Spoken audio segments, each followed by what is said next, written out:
देश की बुलंदियों पर अब तुरंत चिंगारी न्यूज चैनल। बोले सत्यपाल मलिक, अगर मेरे पास कुछ होता तो ईडी इनकम टैक्स आ जाती। नमस्कार, मैं मनीषा कश्यप और आप देख रहे हैं अपना प्रिय चैनल बुलंद चिंगारी न्यूज चैनल। औरंगाबाद क्षेत्र के गांव मुड़ी बकारपुर में आयोजित ग्राम दिवस समारोह में मेघालय के राज्यपाल सत्यपाल मलिक पहुंचे। मलिक ने किसानों, फौज भर्ती, बेरोजगारी को लेकर केंद्र सरकार को आड़े हाथों लिया। उन्होंने यह भी कहा कि मेरे पास कुछ नहीं है, अगर कुछ होता तो ईडी इनकम टैक्स आ जाती, लेकिन हाँ, रिटायर होने के बाद औरों की जांच कराऊंगा, मेरे पास बहुत मसाला है।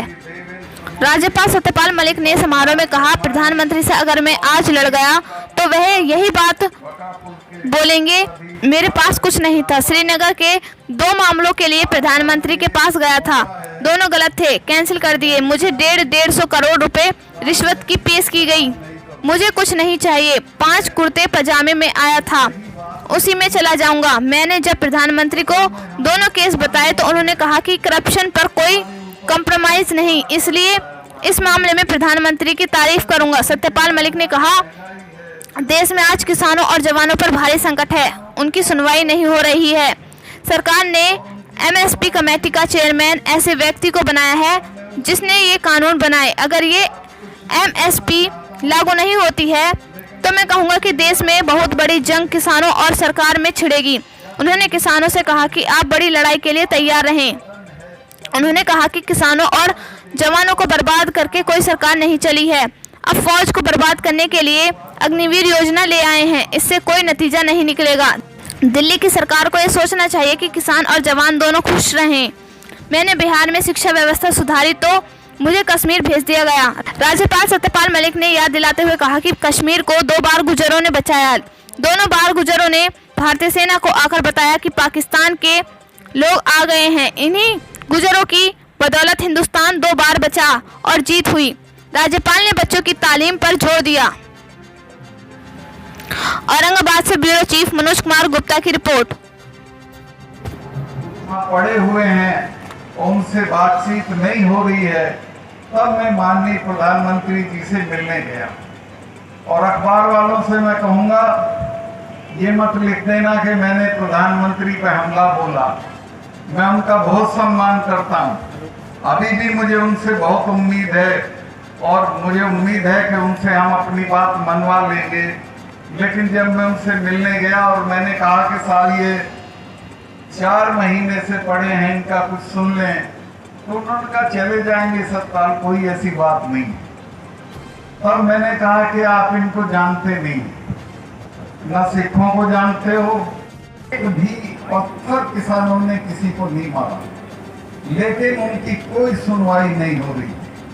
मैं प्रधानमंत्री जी के पास गया, इस्तीफा अपनी जेब में रख के गया और मैंने कहा साहब ये जाती हो रही है, इनकी बात मान लीजिए। उन्होंने कहा नहीं सत्पाल चले जाएंगे।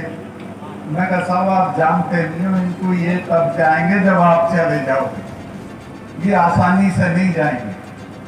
और उनको ये इल्हाम हो गया था कि वाकई तभी जाते जब ये चले जाते। मैंने ये भी बताया कि अरुण नेहरू मेरे दोस्त थे जो इंदिरा गांधी के भतीजे थे। उन्होंने मुझे बताया था कि जब ब्लू स्टार ऑपरेशन हुआ तो इंदिरा जी ने अपने फार्म हाउस पे महामृत्युंजय का पाठ कराया। जब वो पाठ करा रही थी तो अरुण नेहरू जी ने कहा कि फूफी आप इस सब में यकीन नहीं करती थी? तो उन्होंने कहा कि नहीं बेटा, तुम्हें पता नहीं है, मैंने इनका अकाल तख्त तोड़ा है और जिसने इनका अकाल तख्त या स्वर्ण मंदिर छुआ है वो जिंदा नहीं रहा है, ये मुझे मारेंगे। और वही हुआ, वो मारे, जनरल वैद्य मारे, जनरल डायर मारा और यहाँ सैंडर्स को भगत सिंह ने मारा। तो ये कौम ऐसी है जो छोड़ती नहीं है, भूलती भी नहीं। मैंने ये भी कहा हम उनसे, प्रधानमंत्री जी से, मैं कहा ये मत समझ लेना ये 300 साल भी नहीं भूलते हैं। तो खैर उनकी समझ में आया, उन्होंने कानून तो वापस ले लिए। लेकिन ये एमएसपी अगर नहीं हटाएंगे तो दोबारा एक बड़ी लड़ाई किसानों के साथ होगी और मैं ये गवर्नरशिप छोड़ के उस लड़ाई में कूद पड़ूंगा। अब आखिरी बात मैं कहना चाहता हूं कि आप मेहरबानी करके, आप तो इन बच्चियों को पैदा भी नहीं होने देना चाहते हैं, लेकिन मैं 4 स्टेट का गवर्नर रहा हूं। जहां भी मैं कन्वोकेशन में गया वहां अगर 28 पुरस्कार थे तो 20 लड़कों के थे और 8 लड़कियों के थे। सॉरी, 20 लड़कियों के थे और 8 लड़कों के थे। सब जगह यही अनुपात था। और अभी भी पढ़ने में अव्वल टॉपर भी यही मिलती हैं। और मैंने कहा लड़कों को बुला के कि बेशर्मो क्या करोगे तुम, कारखाने भी नए बन जाएंगे, लेकिन एक पीढ़ी अगर खराब हो गई तो दोबारा नहीं बनेगी। तो जिन कौमों का तालीम के लिए ये रुख है वही दुनिया पे राज करते हैं। तो मैं आपसे चाहूंगा कि आप अपने बच्चों को बढ़िया से बढ़िया तालीम दें। ये मत देखें कि वो, अब मैं दिल्ली में रहता हूँ, मिनिस्टर भी रह लिया, MP भी रह लिया, MLA भी रह लिया, लेकिन घर मेरा 1.5 कमरे का था।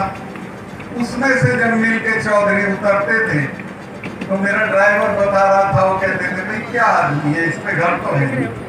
हमने तो कोठी ठोक रखी है। उन्होंने जो कोठी ठोक रखी वो उनके कोई काम नहीं आएगी। मेरे पास जो घर नहीं है वो मेरे काम आएगा। इसलिए कि मैं प्रधानमंत्री से अगर आज लड़ गया था तो इसी बूते थे कि मेरे पास कुछ नहीं। अगर कोठी होती तो मेरे यहाँ ED आ जाता, इनकम टैक्स आ जाता, कोई और आ जाता। जब मैं गया था तो 2 मामले मेरे सामने आए, जिसमें एक में अंबानी था और एक में, उसका मैं नाम भूल जाता हूँ, बहुत प्रधानमंत्री का प्रिय है वो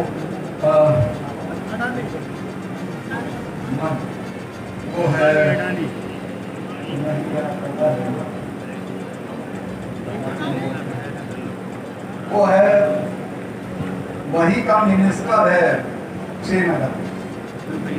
तो इन दोनों के केस थे, मैंने दोनों के गलत थे, दोनों कैंसिल कर दिए।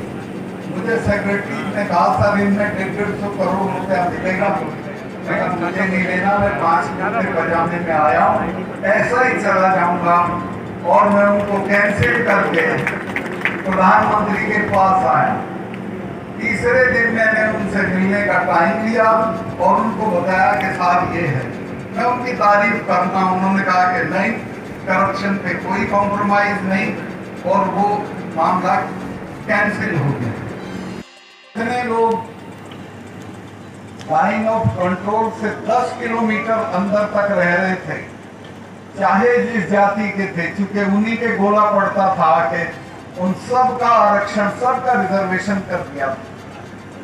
गुजरों के गांवों का जिसने जहां मांगा, मैंने 1 साल में 44 डिग्री कॉलेज दिए, जिसने जहां मांगा उसको कॉलेज दे दिया। 8 मेडिकल कॉलेज दिए। और गुजर भाई तो अभी तक मुझे बुलाते हैं, मैं अपनी सिक्योरिटी की वजह से नहीं जा पा रहा हूं, हो सकता है 1-2 महीने बाद जाऊं। यहां भी मलूक नागर जी, आप लोगों को तो इन्होंने जो ये पोथे वाले इन्होंने डरा रखा है। आप तो इतनी शानदार कौम के लोग हैं कि एक वक्त गुर्जर प्रतिहार सारे देश के मालिक थे, पूरे देश पे आपका शासन था। जब ना हमारा था ना राजपूतों का था, लेकिन गुर्जर प्रतिहारों का सारे देश में शासन था और उसको चलाते थे। इसके बाद अंग्रेजों ने जरूर, चूंकि अंग्रेजों के खिलाफ भी यही खड़े हुए, तो अंग्रेजों ने इन्हें लंबी लंबी सजाएं दे दी और इनको क्रिमिनल ट्रायल करके लिख दिया। सही बात यह है कि कश्मीर से लेके इलाहाबाद तक जितने नदी के खादर हैं उन सबों में यही खेती करते हैं, यही ढोर रखते हैं।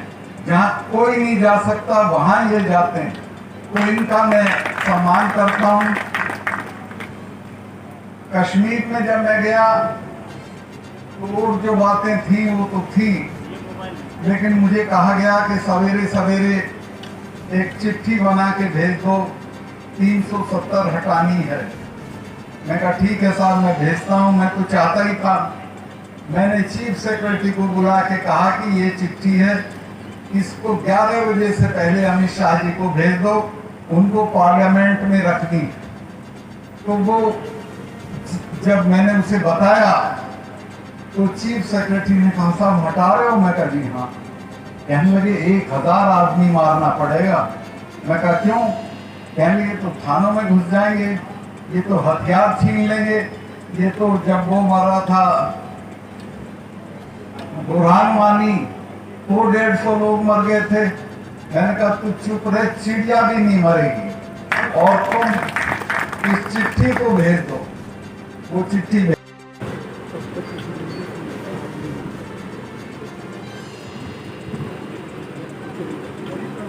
अभी आपने कहा कि अगर जरूरत पड़ेगी किसानों की, अगर बात नहीं मानी गई तो मैं गवर्नर से इस्तीफा भी दे सकता हूँ और किसानों की लड़ाई में लड़ूंगा। जिस दिन से किसानों की लड़ाई चल रही है उस दिन से इस्तीफा मेरी जेब में है। तब मेरा एक निवेदन था कि जिन्होंने मुझे बनाया है वो अगर कह देंगे हमारा नुकसान हो रहा है तुम्हारी बातों के लिए सर सेंट्रल किसान आज उद्घाटन कर रहे हैं, इसको लेकर के सर क्या कहना है कि राजपथ का आज नाम भी चेंज कर दिया था? राजपथ का नाम चेंज करने की मेरी दृष्टि में कोई ज़रूरत नहीं थी, क्योंकि राजपथ के अंग्रेज़ों का दिया हुआ नाम नहीं, लेकिन प्रधानमंत्री कर रहे हैं तो बहुत